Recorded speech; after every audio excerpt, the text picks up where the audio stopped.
Mike, I don't understand what is going on in my house. There seems to be a close relationship between my wife and my gateman. It's not like I'm suspecting anything. But it's like my wife gives more attention to my gateman than me. Chief Amadi complained. Amadi, don't worry, everything will be sorted out. Mike replied. In a small town, there lived a very poor, beautiful lady, Ruth. Ruth lived with her parents and her 5 younger brothers and sisters. Her father, Tony, was a fisherman. Her mother, Casey, was a trader. She sold vegetables, palm oil, and dry fish in the village market. Ruth would wake up early to prepare things for sale, then walk to the market with a basket on her head. She was the first child in the family.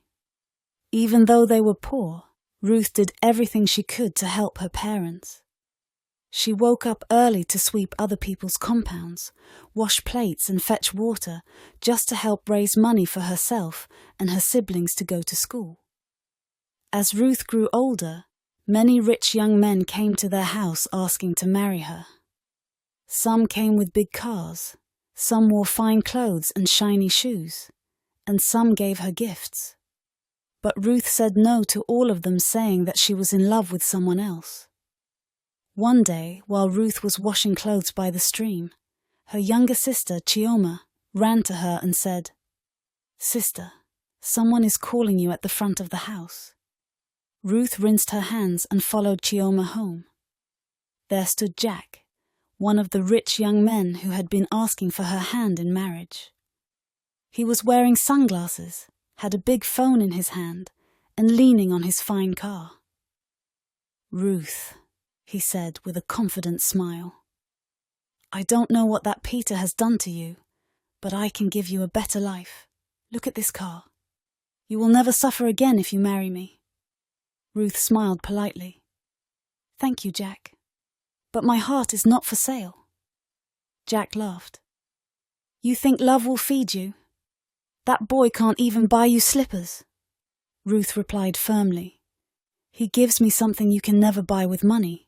He gives me peace. Jack shook his head and drove off angrily. Why are you turning down all these good suitors? Her mother asked one day. You deserve a better life. Don't waste time with that poor boy, Peter. But Ruth just smiled and said, Mama, I am already in love. I don't want any other man. Her father, Tony, was not happy either.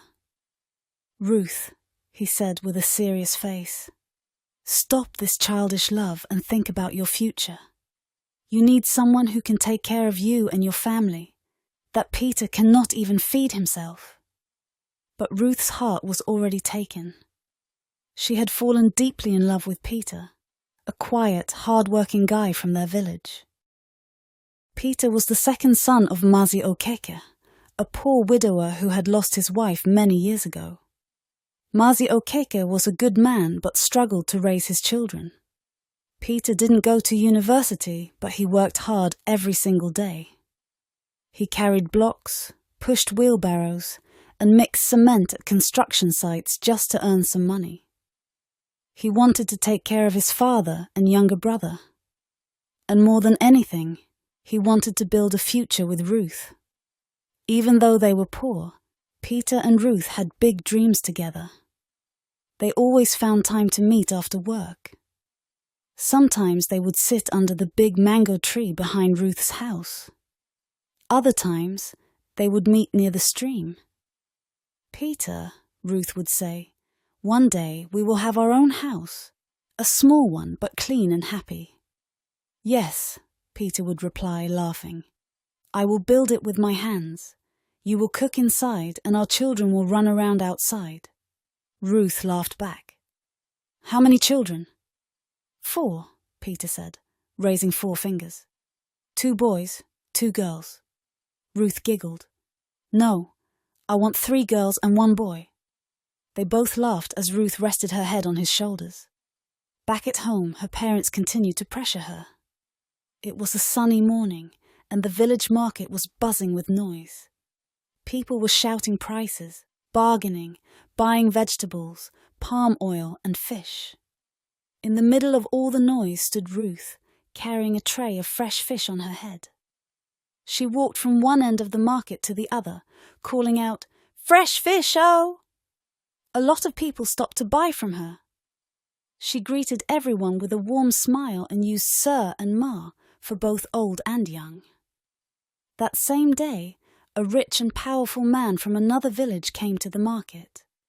His name was Chief Amadi. He was a billionaire and he parked beside Ruth. "Let me have 5 of your biggest fish," he said.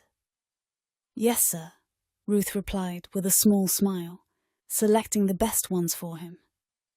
As she packed the fish for him, Chief Amadi stared at her face without blinking.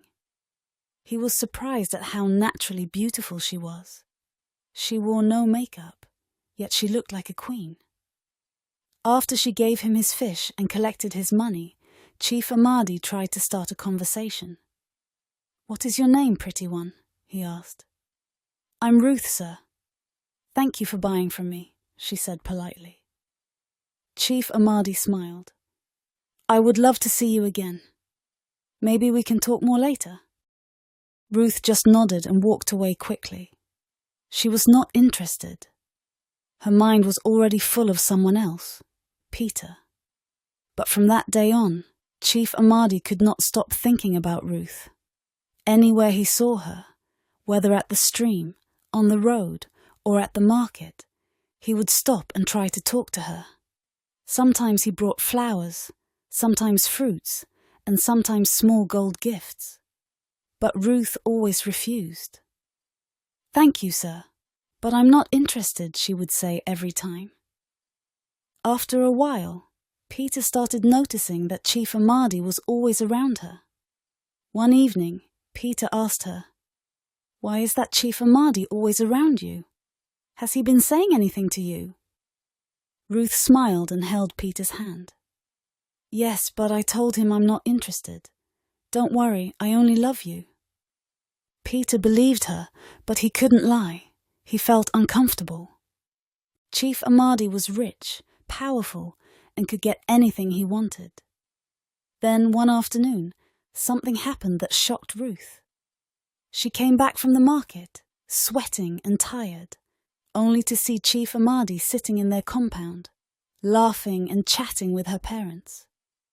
Her mother, Casey, was smiling and holding a bag of rice, and her father, Tony, was shaking a bottle of wine happily.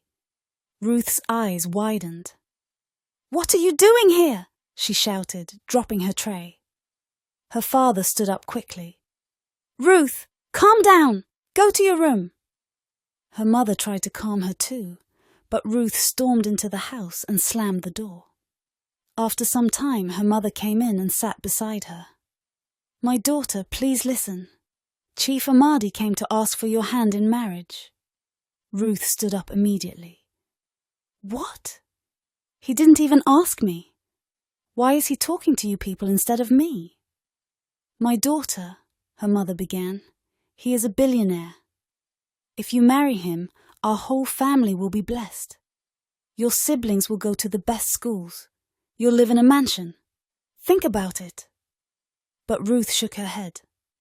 "I don't want money, Mama. I love Peter. I don't want to marry Chief Amadi." Even when her father tried to talk to her later, she refused again. "Let me marry who I love, not who has money." All her friends, relatives, and even some neighbors started trying to persuade her. "Ruth, use your brain," they said. "You can change your family's life forever." But still, Ruth said no. One afternoon, her childhood friend Ngozi came to visit. "Ruth," Ngozi said, "you know I support love. But listen, I have an idea." Ruth looked at her, curious. "What idea?" Ngozi leaned in. "Why don't you just marry him for a short time? Gather money, properties, land, anything you can. After some months, just go." Ruth laughed hard. "Ngozi, you're very funny." But that night, she couldn't stop thinking about what Ngozi said. Her parents were struggling. Her siblings needed school fees. Peter was still pushing wheelbarrows. Maybe, just maybe, it was not such a bad idea. After 2 days of deep thinking, Ruth made up her mind. She met Peter under their mango tree. "Peter," she said slowly, "I want to tell you something. Don't be angry." "What is it?" he asked. "I've been thinking. Maybe I should accept Chief Amadi's proposal." Peter's face dropped. "What? Why?" "Wait," she said, touching his hand. "It's not what you think. I just want to marry him, gather money, and come back. It's just a plan." Peter frowned. "Ruth, how do you expect me to rest when another man is touching my babe?"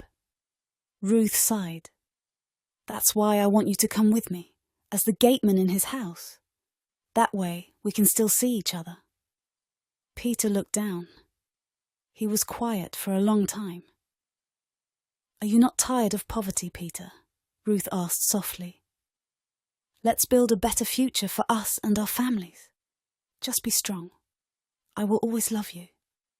Peter looked into her eyes and nodded slowly. "Okay, I will try. But this is hard." Ruth smiled, hugged him, and whispered, "Thank you. I will never forget this." The next week, Ruth shocked the village by announcing that she had accepted to marry Chief Amadi. Everyone celebrated. Her parents danced. Her friends clapped. Even Chief Amadi threw a big party. Soon after, the marriage rites were completed. After moving into Chief Amadi's mansion, Ruth put the plan into motion. One evening, she folded her arms and looked at Chief Amadi. "My husband," she said, "I don't like the gateman here. Sack him, or I'll go back to my father's house." Chief Amadi was shocked. "Why? What did he do?" "I just don't like him," she insisted. "If you want me to stay, remove him." Chief Amadi didn't want to lose his new wife, so he did as she said. The gateman was paid off and sent away. The next day, Ruth went to him and smiled sweetly. "Please, my love," she said, "I have a cousin who is looking for a job. He is strong and loyal. Can you employ him as the new gateman?" At first, Chief Amadi said no. "I don't like mixing family with work," he said. But Ruth kept begging. She pecked his cheeks, rubbed his back, and promised she would be happy. "Fine," Chief Amadi finally said. "Tell your cousin to come tomorrow." Ruth's heart leaped for joy. That night, she sent a message to Peter. The next day, Peter arrived at the mansion. He wore a neat shirt and trousers. When he saw Ruth, his heart almost jumped, but he kept himself together. He was about to run and hug her when he noticed Chief Amadi's arm around her waist. Peter paused. His face changed, but he quickly forced out a smile. "Good evening, sir. Good evening, madam," he said calmly. Chief Amadi smiled. "Welcome, Peter. You will like it here." Ruth smiled too, but her eyes showed sadness. Peter followed them as they showed him the small boy's quarters where he would stay. As he walked in, Ruth looked at him, and they shared a quick eye contact. Peter looked away quickly and forced a laugh, pretending to be fine. Chief Amadi noticed it but said nothing. He just thought, maybe they really are cousins missing each other. As he walked inside with Ruth, life in Chief Amadi's mansion looked perfect, but Peter, the new gateman, was not happy. Almost every night, when he was alone in his small boys' quarters, he would sit on his bed and stare at the wall, thinking. He would remember the early days when he and Ruth would sit by the stream, laughing and dreaming of a better life. Now, she was the wife of another man. Peter began to complain to Ruth in secret. "Ruth," he whispered one evening as she brought him food, "I'm not comfortable anymore. This man, Chief Amadi, he hugs you, he kisses your cheek. I can't stand it." Ruth sat beside him and held his hand. Peter, just give me small time. I know what I'm doing. But it's been months, Ruth, Peter said, his voice shaking. I've opened a big barbing salon in our village. Things are better now. I have small money. Let's go. But Ruth just smiled weakly and said, Soon. Let me finish what I started. Peter nodded slowly. But deep inside, he was becoming impatient. He loved Ruth, but it hurt him to see another man touching her, even if it was all part of their secret plan. Meanwhile, Chief Amadi was also getting suspicious. At first, he thought the closeness between his wife and the gateman was normal. After all, she said Peter was her cousin. But now, things were changing. One evening, he sat with his best friend Mike, drinking palm wine. Mike, he said, I don't understand my wife again. That gateman, her cousin, they are too close. Mike raised an eyebrow. How close? She always brings him food. Even when he says he's not hungry. She buys him perfume, clothes. She talks with him every evening at the back of the house. She says they're talking about family issues. But something is not right. Mike sipped his wine. Have you slept with her since you married her? Amadi looked down. No. She always waves the topic away with a warm peck and says she's tired or not in the mood. Mike shook his head. My friend, talk to your wife. Something is wrong. That night, as they lay in bed, he touched her shoulder. Ruth, why don't we sleep together like husband and wife? Ruth just smiled, kissed his cheek and said, Not tonight, my love. I'm tired. This continued for weeks. Amadi was growing tired and confused. Then, one day, something happened that made him completely lose his patience. He came back early from work. As he entered the house, he heard laughter coming from the dining room. He walked in and saw Peter and Ruth sitting together at the dining table, eating and laughing like two lovebirds. His eyes turned red. Without saying a word, he turned and stormed into his room. Slamming the door, Ruth immediately followed him to the room. My love, welcome. But before she could finish, Amadi stood up and shouted, That boy must leave this house today! I'm tired! This is not marriage! You are always with him! Ruth's face changed. Please, my love, calm down. Peter is just my cousin. I don't care! Amadi shouted. He leaves tonight! Ruth tried begging, but Amadi refused to listen. Tears filled her eyes as she walked out and went straight to Peter's room. Peter, she said, her voice low and sad, you have to go. He's sending you away. Peter looked up from his bed, surprised. Then, slowly, a smile formed on his face. So, finally, he said. It's time. He stood up and started packing his things. Let's go. You and me, like we planned. But Ruth didn't move. I'm not going, she said, looking at the floor. Peter froze. What? What do you mean you're not going? I still have some things to do, she replied quietly. Ruth, Peter said, his eyes wide. Don't forget our early days. But Ruth couldn't look him in the eye. She turned around and walked out, her face wet with tears. Peter stood there for a long time, heartbroken. Then he picked up his bag and left the mansion slowly and sadly. That night, Ruth didn't eat. She didn't speak to Chief Amadi. Even when he tried to pet her and apologize for shouting, she just turned away. It was time to end this game. Over the next few months, Ruth became extra sweet to Amadi. She smiled, laughed, and acted like the perfect wife. She convinced Amadi to buy an estate in her name. For our future, she said with a smile. He agreed. Later on, she said, let's open a restaurant. I want to have my own business. He opened a restaurant for her. She continued. Let's invest. Let's save in my name. so we can plan for our children. He opened multiple accounts and fixed millions in her name. By now, her family was living in luxury. She had built a big house for her parents. Her siblings were in private schools. Her mother was running a big supermarket. Everything was perfect, on the outside. But Ruth was only waiting for the right time. Chief Amadi began to notice that his wife was no longer acting the same. She avoided him. She didn't smile like before. She didn't kiss him anymore. He thought maybe she still missed her cousin. Maybe if I give her time, she will be fine, he told himself. But one day, he was in his study room, going through some documents when Ruth walked in, with a lawyer. She placed a file on his table. "What's this?" he asked. "Divorce papers," she replied. Chief Amadi stood up slowly. "What? What are you talking about?"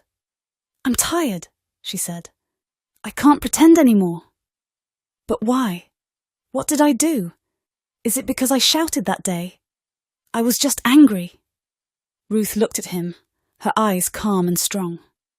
"I know you have a wife and big children abroad," she said quietly. Chief Amadi froze. His mouth hung open.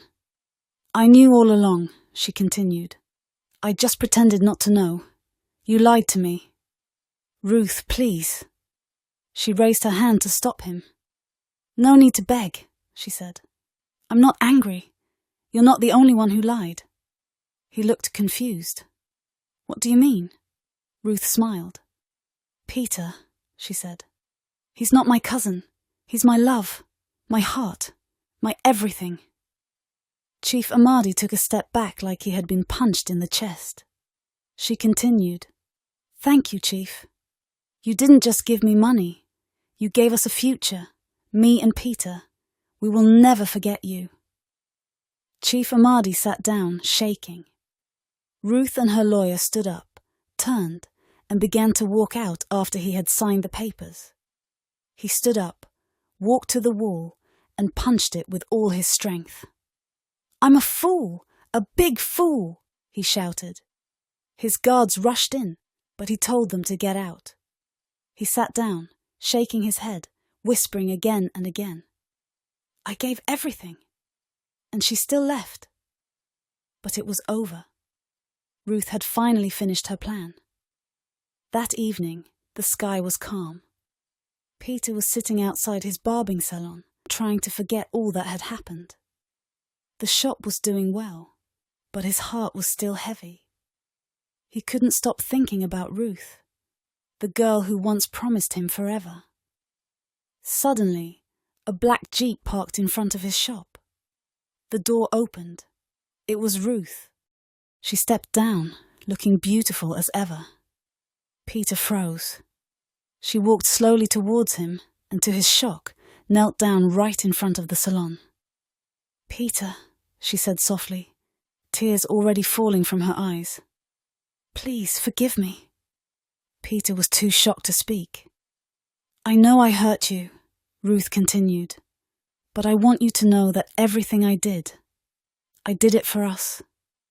I stayed with Chief Amadi not because I loved him, but because I wanted to give us a better life." She brought out a small folder and showed him some papers. "I now own estates, restaurants, and several businesses across the country, all in my name. I made sure my family was comfortable. But now, Peter, it's all over. I'm no longer married to him. I'm free." Peter's eyes were full of tears. Ruth held his hand. "I'm sorry for all the pain, but I kept my promise. I never gave my heart to anyone else. It was always yours." Peter bent down and gently raised her up from the ground. Without saying a word, he pulled her close and kissed her deeply, as tears rolled down both their cheeks. People walking by stopped and stared. Some even clapped.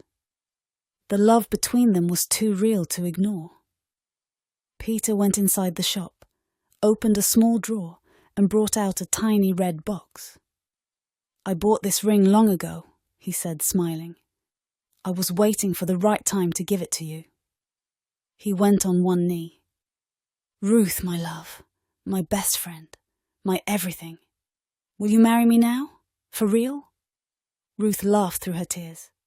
Yes, 1,000,000 times yes. They hugged tightly, laughing and crying at the same time. News spread like fire. Ruth and Peter were truly back together. When their family members and friends heard the full story, they were all shocked and amazed. People from far and near came for their wedding. It was said to be the best wedding in the country that year. No one actually heard from Chief Amadi again. Some said he returned to his family, while others said he committed suicide. No one actually knew the exact truth. After the wedding, Ruth and Peter lived in peace. They had 5 children, 4 boys and 1 lovely girl, and their home was always filled with laughter. The end.